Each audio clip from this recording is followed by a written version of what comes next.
السلام علیکم، تاک نیوز میں خوش آمدید۔ ملک بھر میں سردی کی لہر برقرار رہی، بیشتر شہروں میں موسم سرد اور خشک رہا۔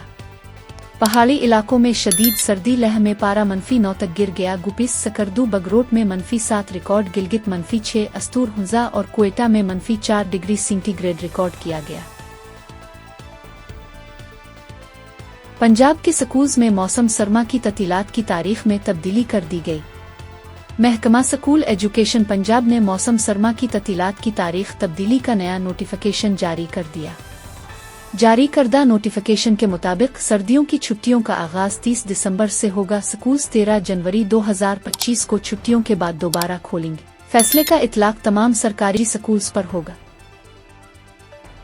نائب وزیر اعظم و وزیر خارجہ سینیٹر محمد اسحاق ڈار نے قاہرہ میں D8 وزارتی اجلاس کے موقع پر مصر کے وزیر برائے امور خارجہ بدر عبداللطیف سے ملاقات کی۔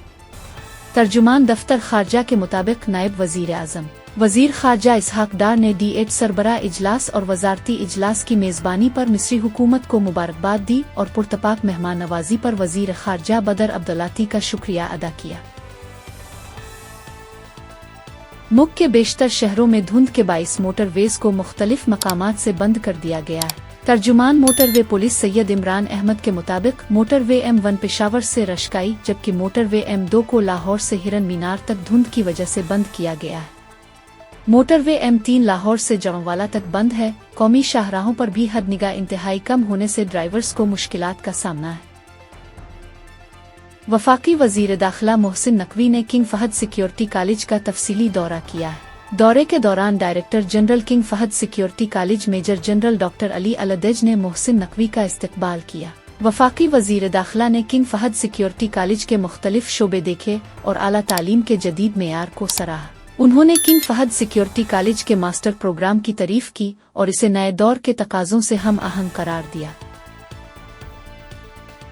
ذوالفقار علی بھٹو کیس میں chief justice of Pakistan justice Afridi نے اضافی نوٹ جاری کر دیا۔ چیف جسٹس آفریدی نے پاکستان پیپلز پارٹی کے بانی ذوالفقار علی بھٹو کے قتل کے مقدمے میں صدارتی ریفرنس پر 5 صفحات پر مشتمل اضافی نوٹ جاری کیا۔ ایران کے سپریم لیڈر آیت اللہ خامنہ ای نے کہا ہے کہ حزب اللہ کے خاتمے کا سوچنے والا اسرائیل خود مٹ جائے گا۔ غیر ملکی میڈیا کے مطابق آیت اللہ خامنہ ای نے کہا ہے کہ شام میں کیے گئے اقدامات سے صہیونی حکومت کو مزاحمت ختم ہونے کی غلط فہمی ہو گئی ہے۔